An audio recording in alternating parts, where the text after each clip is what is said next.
नमस्कार। लर्निंग मंत्रा की ऑनलाइन पाठशाला में आपका स्वागत है। आइए विभिन्न समाचार पत्रों में प्रकाशित उन सूचनाओं पर नज़र डालते हैं जिनका सीधा सरोकार आपसे है। विभिन्न समाचार पत्रों में प्रकाशित तमाम सूचनाओं में आपके लिए पहली महत्वपूर्ण सूचना 69,000 शिक्षक भर्ती से है। 69,000 शिक्षक भर्ती को लेकर आरक्षित वर्ग के अभ्यर्थियों के कैविएट दाखिल करने के बाद अनारक्षित वर्ग के अभ्यर्थी भी सर्वोच्च न्यायालय पहुंच गए हैं। अभ्यर्थियों ने इलाहाबाद हाई कोर्ट के फैसले के खिलाफ अपील दायर करते हुए अपना पक्ष सुनने की अपील की है।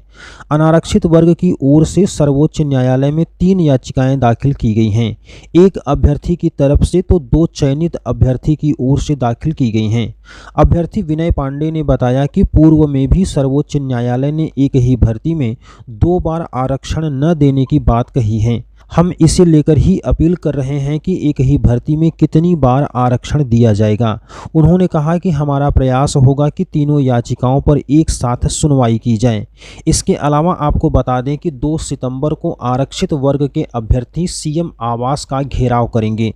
69,000 शिक्षक भर्ती में आरक्षित वर्ग के अभ्यर्थी मंगलवार को भी इको गार्डन में धरने पर बैठे रहे। अभ्यर्थियों ने मांग किया है कि प्रदेश सरकार इलाहाबाद हाई कोर्ट की लखनऊ बेंच के आदेश का पालन करे, जिसके तहत सरकार को भर्ती की नई चयन सूची जारी करनी है, मगर अधिकारियों के ढीले रवैये के कारण अभी तक चयन सूची जारी नहीं की गई। इससे धरना दे रहे आरक्षित वर्ग के अभ्यर्थियों में बेसिक शिक्षा विभाग के अधिकारियों के प्रति काफी आक्रोश है। इसके अलावा एक अन्य समाचार पत्र में प्रकाशित खबर के अनुसार 69,000 शिक्षक भर्ती में नए पद न जोड़ने की मांग की गई है। हाईकोर्ट की लखनऊ बेंच के हालिया आदेश के बाद पैदा हुई परिस्थितियों के मद्देनजर बेरोजगार अभ्यर्थियों ने मंगलवार को उत्तर प्रदेश शिक्षा सेवा चयन आयोग में ज्ञापन देकर 69,000 शिक्षक भर्ती में नए पद न जोड़ने की मांग की है। अभ्यर्थियों का कहना है कि पिछले 6 साल से नई भर्ती नहीं आई है। जो भी रिक्त पद हैं उन पर डीएलएड बेरोजगारों का हक है। ऐसे में आरक्षण विसंगति के कारण 69,000 शिक्षक भर्ती में पूर्व में चयनित और वर्तमान में बाहर हो रहे अभ्यर्थियों को समायोजित करने के लिए कोई ऐसा कदम न उठाया जाए जिससे डीएलएड बेरोजगारों का अहित हो। इसके अलावा सूचना है कि 69,000 शिक्षक भर्ती के आरक्षित वर्ग के अभ्यर्थी मंगलवार को महानिदेशक स्कूल शिक्षा कंचन वर्मा और संयुक्त निदेशक गणेश कुमार से मिले। अभ्यर्थियों के अनुसार बेसिक शिक्षा विभाग के अधिकारियों से हाईकोर्ट के फैसले को लागू करने की मांग की गई। साथ ही साथ सर्वोच्च न्यायालय में लंबित केस के बारे में भी चर्चा की गई। अभ्यर्थियों ने बताया कि अधिकारियों से कुछ भी सकारात्मक जवाब नहीं मिला है। अगली सूचना है कांस्टेबल जीडी भर्ती के लिए आवेदन से। कर्मचारी चयन आयोग की सबसे बड़ी भर्तियों में से एक केंद्रीय सुरक्षा बलों में कांस्टेबल जीडी 2025 के लिए ऑनलाइन आवेदन अब 5 सितंबर से लिए जाएंगे। पूर्व में जारी सूचना के मुताबिक आवेदन मंगलवार से शुरू होने थे। हालांकि आयोग की ओर से मंगलवार को वेबसाइट पर जारी सूचना के मुताबिक प्रशासनिक कारणों से आवेदन की अधिसूचना अब 5 सितंबर को जारी होगी। पिछली भर्ती के लिए देश भर से 47,45,501 अभ्यर्थियों ने आवेदन किया था। आवेदन के समय संभावित पदों की संख्या 26,146 थी, जो बाद में बढ़कर 46,617 हो गई। अगली सूचना उत्तर प्रदेश लोक सेवा आयोग से है। उत्तर प्रदेश लोक सेवा आयोग राज्य विश्वविद्यालयों में सहायक कुल सचिव के 38 पदों पर भर्ती करेगा। इसके लिए 28 अगस्त से ऑनलाइन आवेदन प्रक्रिया शुरू होगी। आयोग की वेबसाइट पर बुधवार को उत्तर प्रदेश विश्वविद्यालय सेवा सहायक कुल सचिव परीक्षा 2024 का विस्तृत विज्ञापन जारी किया जाएगा।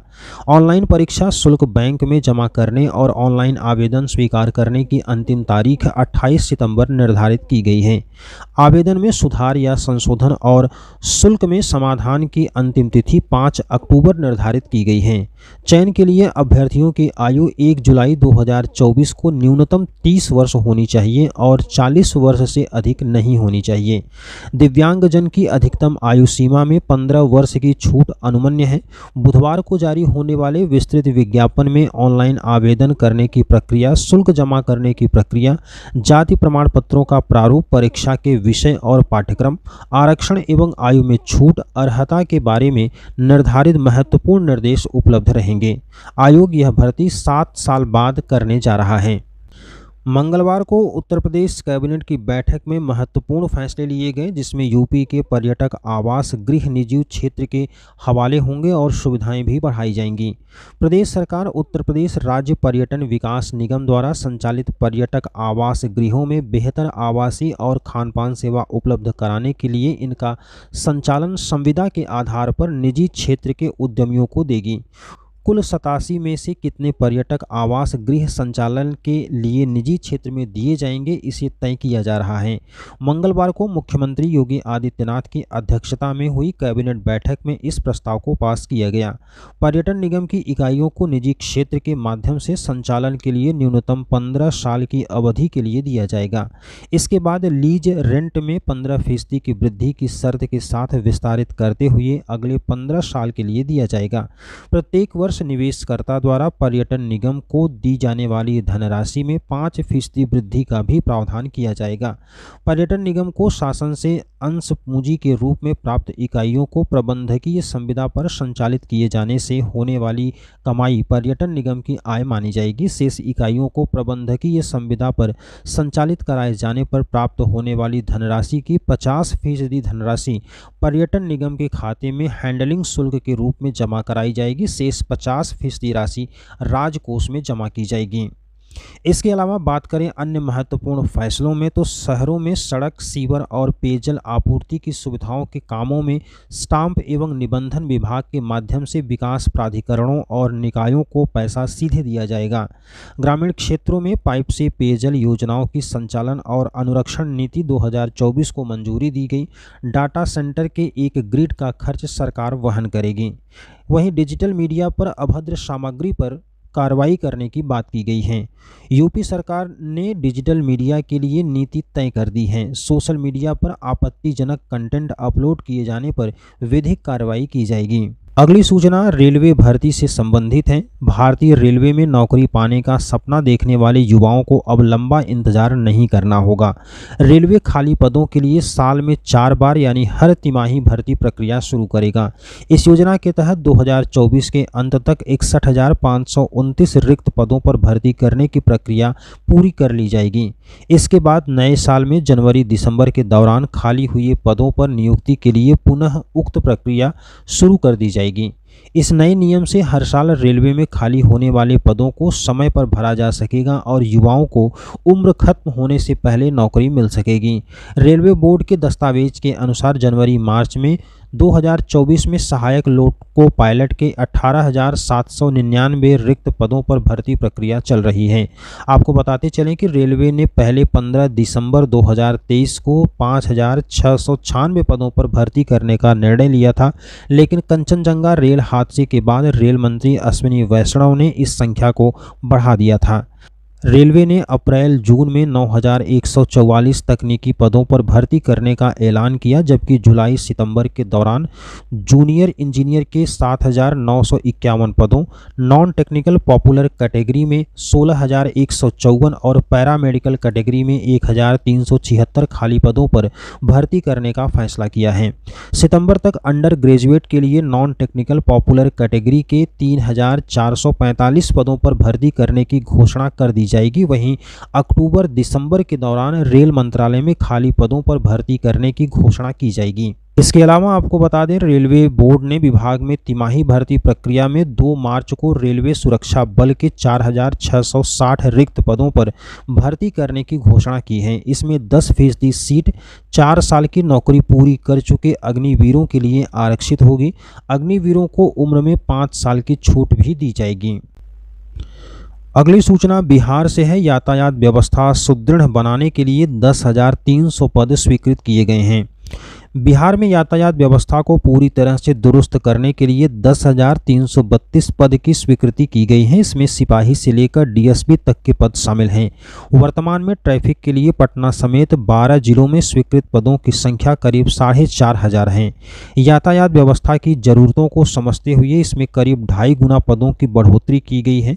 यह जानकारी एडीजी यातायात सुधांशु कुमार ने पुलिस मुख्यालय सरदार पटेल भवन में आयोजित प्रेस वार्ता में दी।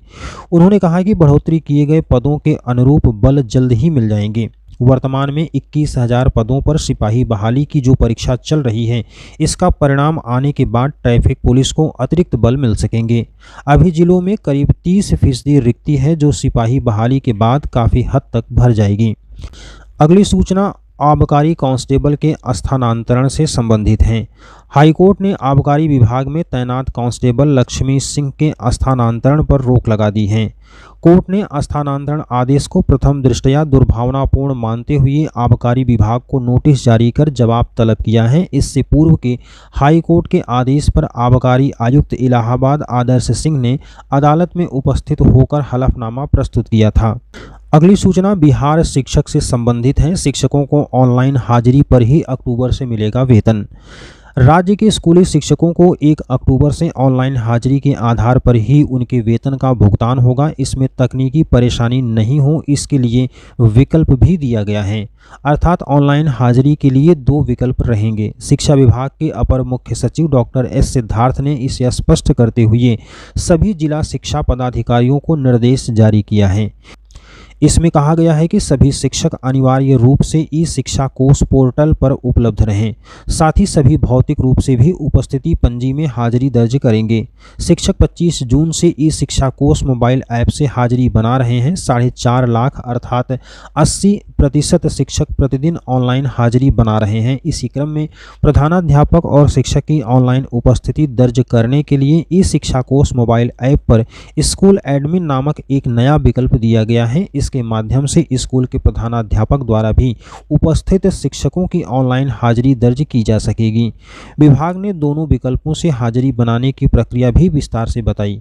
ऐसे शिक्षक जो मोबाइल से हाजिरी बना चुके हैं, उनकी हाजिरी प्रधानाध्यापक के द्वारा दर्ज नहीं की जा सकेगी। इस ऐप के उपयोग के क्रम में किसी भी यूजर को किसी भी तरह की समस्या होने पर टिकट रेज करने की सुविधा रहेगी, जिसके आधार पर राज्य स्तर पर गठित प्रोजेक्ट मैनेजमेंट यूनिट के द्वारा तकनीकी बाधा दूर करने की कार्रवाई की जाएगी। प्रधानाध्यापक शिक्षक के स्वीकृत अवकाश भी ऐप पर प्रधानाध्यापक दर्ज करेंगे। इसके साथ ही विभिन्न समाचार पत्रों में प्रकाशित खबरों का सिलसिला समाप्त हुआ, जिनका सीधा सरोकार आपसे है। वीडियो अच्छा लगा हो, आपके काम का हो तो लाइक कीजिएगा और चैनल पर पहली बार जुड़े हैं तो सब्सक्राइब जरूर कीजिएगा, ताकि भर्ती और रोजगार से संबंधित सभी सूचनाएं आपको समय पर मिलती रहें। जय हिंद।